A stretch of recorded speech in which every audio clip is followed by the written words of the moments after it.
Hi, and welcome back to Focal Point AFR Talk. Brian Fisher is my name. Great to have you in the conversation today. Wanted to finish up some of my comments on the story of the triumphal entry of Jesus into Jerusalem and his cleansing of the temple. I mean, that's the day that Jesus got mad.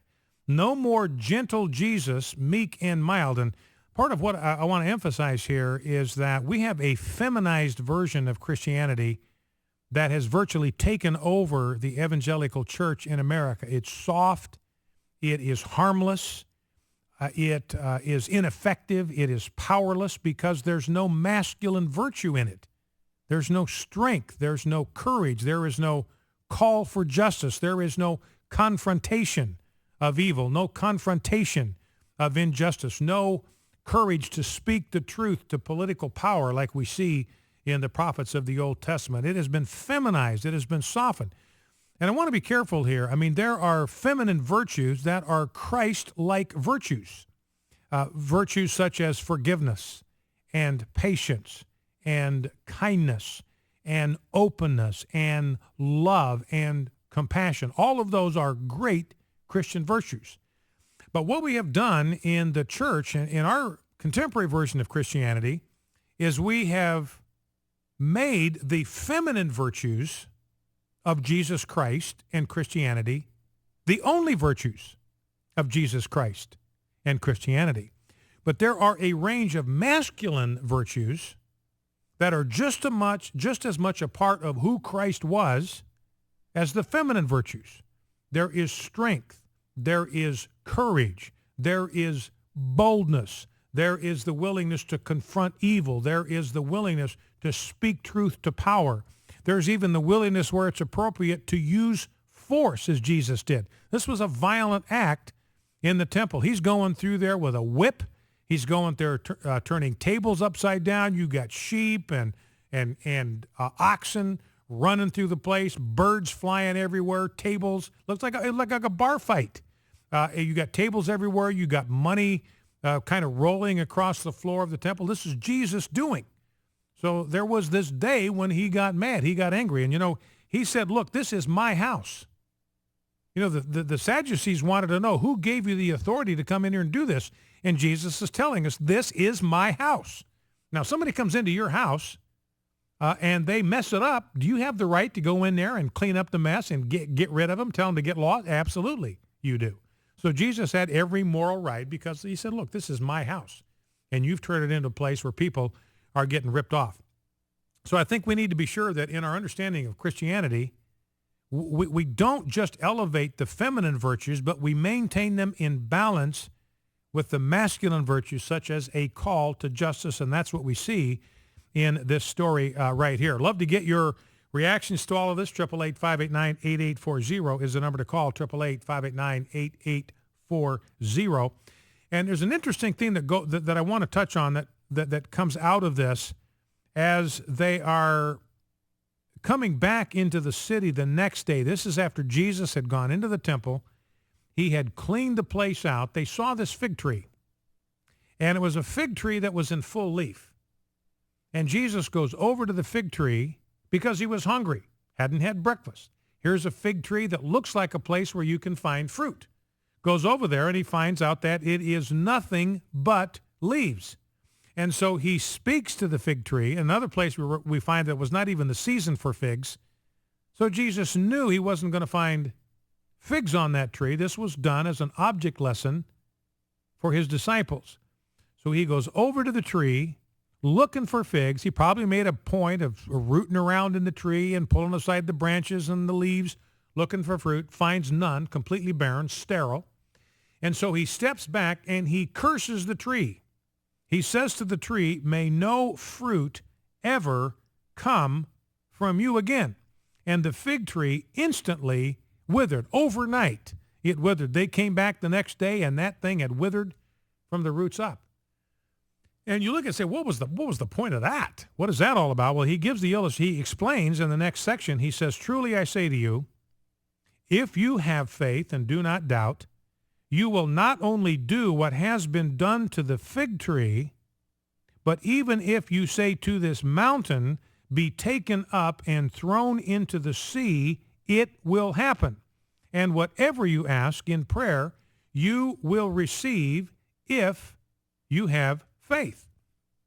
So Jesus says, look, the reason I've done this in your presence, in your hearing, that you are eyewitnesses of this, is I want you to understand that you can do the same thing.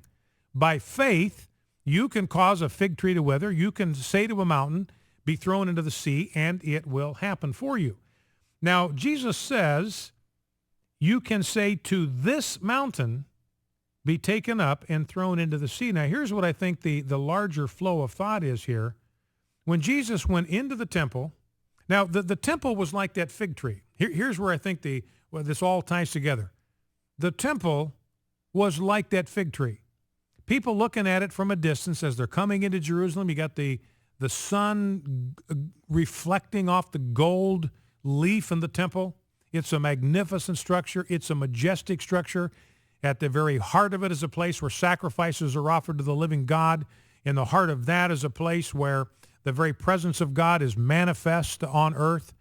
And so from a distance, this place looked like a place where spiritually hungry people could be fed. But they got up there, they went in there to get spiritually fed, and they got ripped off.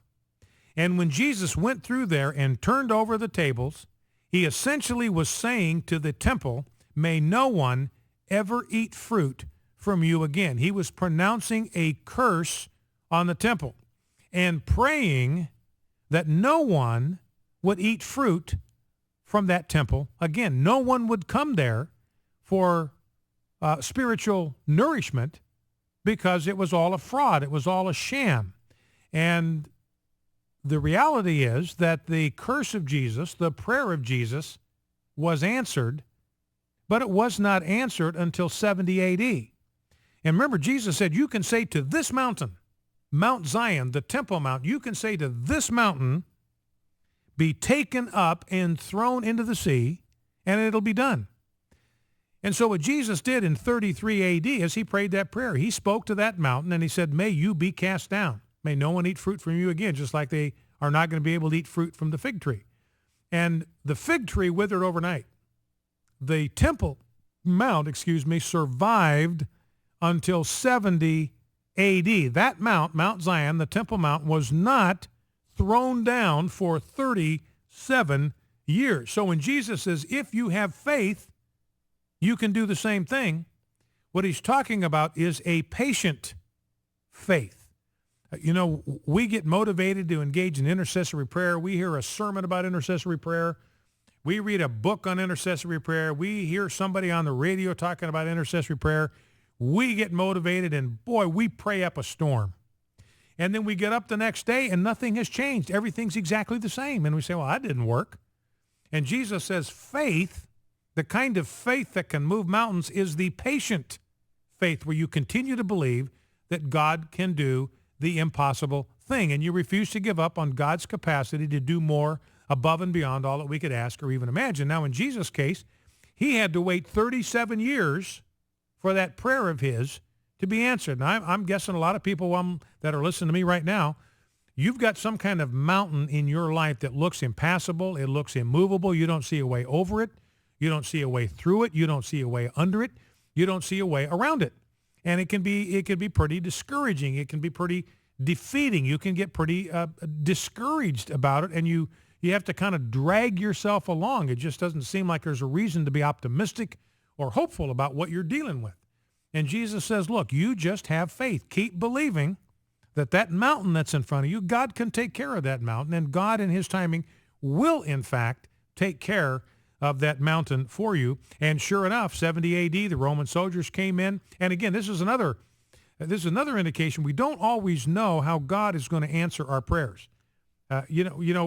Jesus says, be taken down and thrown into the sea, and maybe the disciples expected that was going to be fulfilled literally instead of figuratively, that the mountain was just going to kind of lift up off the roots and kind of float through the sky and dump in the Mediterranean Sea.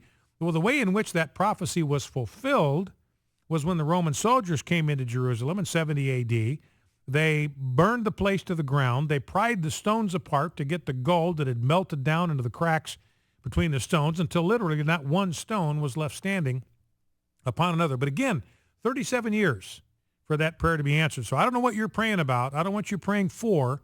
I don't know what mountains you've got in your life, whether it's in ministry or whether it's in your family or whether it's in your personal life. But Jesus' promise was if you have faith, if you will pray patiently and pray believing that God is a mountain mover, then the day is going to come when that mountain is going to be taken out of the way. It's going to be removed, and your path will be clear. So continue to believe, continue to have faith. A couple of other things before we go to the break. 888-589-8840 is the number. Here's a situation we got involved in just this morning. We've placed these individuals in contact with a First Amendment law firm that I think will be able to give them some help. This is from a school district here in the state of Mississippi, and the teachers in this school district, South Panola School District, got an email from the administration saying that they could no longer send out any school emails with any kind of biblical references or any kind of prayer in them or even the word prayer in them. And not only that, if teachers had any pictures or any banners or any posters with the words "In God We Trust," those had to come down off the walls of the schoolrooms.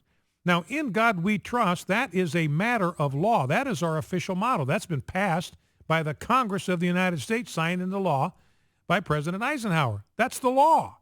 So you can't order a teacher to take the national motto down off the wall of a classroom. Can't do it.